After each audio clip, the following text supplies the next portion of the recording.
Saudara sekalian, saya yakin setiap kita setuju kalau perkataan dan perbuatan seseorang harusnya saling berhubungan. Apa yang dikatakan, maka itulah yang harusnya nyata dalam perbuatan. Kita pasti akan merasa jengkel jika menemukan orang yang cukup cakap dalam perkataan, tetapi nihil dalam perbuatan. Apa yang keluar dari mulutnya berbanding terbalik dengan apa yang keluar dari tindakannya. Orang-orang seperti ini selalu mengeluarkan kata-kata manis, tetapi cacat dalam tingkah laku dan perbuatan. Ada sebuah pepatah berbunyi demikian, orang bijak akan malu jika ucapannya lebih baik dari tindakannya. Pepatah ini memberi pesan bahwa harusnya kita malu jika apa yang kita katakan jauh berbeda dengan apa yang kita lakukan.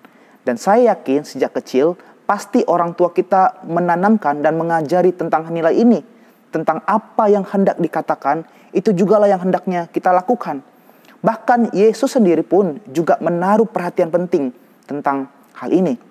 Kita baca dalam firman Tuhan di dalam Matius 21 ayat ke-28 hingga ke-32. Tetapi apakah pendapatmu tentang ini?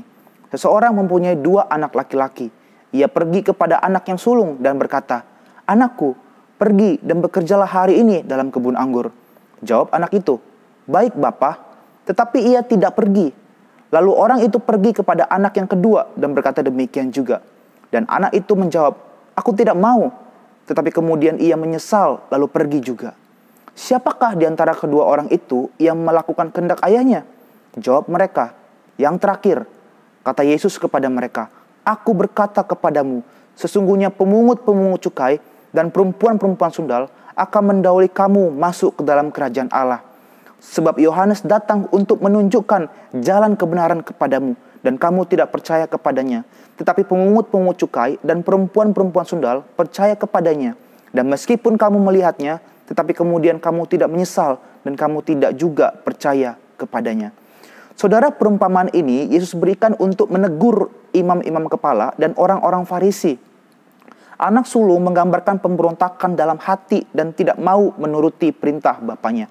Namun pemberontakan ini tidak ditunjukkan, melainkan dibalut dengan ketaatan hanya sekedar mulut saja.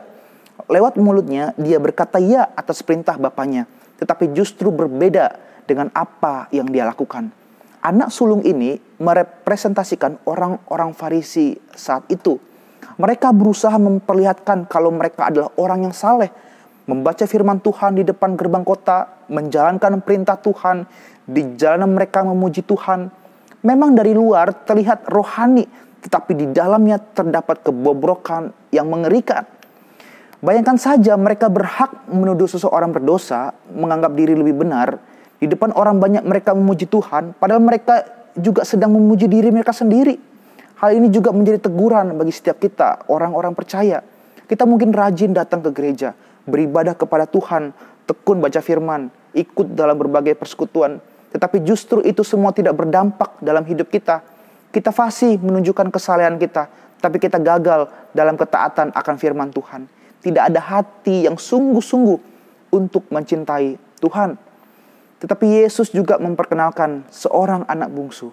Anak bungsu ini menggambarkan orang yang menunjukkan pemberontakan hatinya. Anak bungsu ini berkata tidak terhadap perintah bapaknya. Dia tidak peduli akan perintah bapaknya. Dia hanya mau melakukan kehendaknya sendiri. Anak bungsu ini menggambarkan para pelacur, para perempuan sundal, para pemungut-pemungut cukai saat itu. Tidak mungkin bukan mereka disejajarkan dengan ahli Taurat dan orang-orang Farisi. Tetapi Yesus mengatakan bahwa akhirnya anak bungsu ini bertobat dan mengerjakan apa yang dikatakan bapaknya. Saat dia sadar akan keberdosaannya, dia bertobat lalu mengerjakan perintah bapaknya. Sedangkan si anak sulung, dia merasa tidak perlu melakukan perintah bapa karena dia menganggap kehendaknya sendiri yang lebih utama. Dia merasa lebih baik dari anak bungsu. Dia merasa kalau dirinya tidak berdosa. Padahal jumlah kesalahan kita yang lebih sedikit dari orang lain tidak menjadikan kita lebih benar dari orang lain, bukan? Memang kita tidak melakukan dosa-dosa yang kita anggap secara kasat mata merugikan sosial. Kita belum pernah membunuh, kita belum pernah berzina. Tapi kita tahu bahwa kita masih kurang cinta dan taat pada firman Tuhan. Inilah bukti kita masih orang-orang yang berdosa, yang butuh pengampunan dari Tuhan. Celakalah bagi mereka yang merasa dirinya lebih baik dari orang lain dan tidak butuh siapa-siapa, karena disitulah terdapat kejatuhan yang dalam. Menganggap diri benar dan tidak taat pada firman Tuhan sama besarnya dengan pelanggaran para pelacur dan dosa-dosa lainnya. Untuk itu hari ini kita belajar identitas sesungguhnya orang Kristen. Justru orang yang merendahkan dirinya dan menganggap dirinya lemah adalah orang yang akan ditinggikan oleh Tuhan. Sebaik apapun manusia, ia tak dapat menyelamatkan diri sendiri. Seburuk apapun manusia, Allah dapat menyelamatkannya. Bukan sebatas kata, bukan hanya mulut kita saja yang mengaku bertobat, tetapi hati kita, tindakan kita memancarkan pertobatan itu. Amin.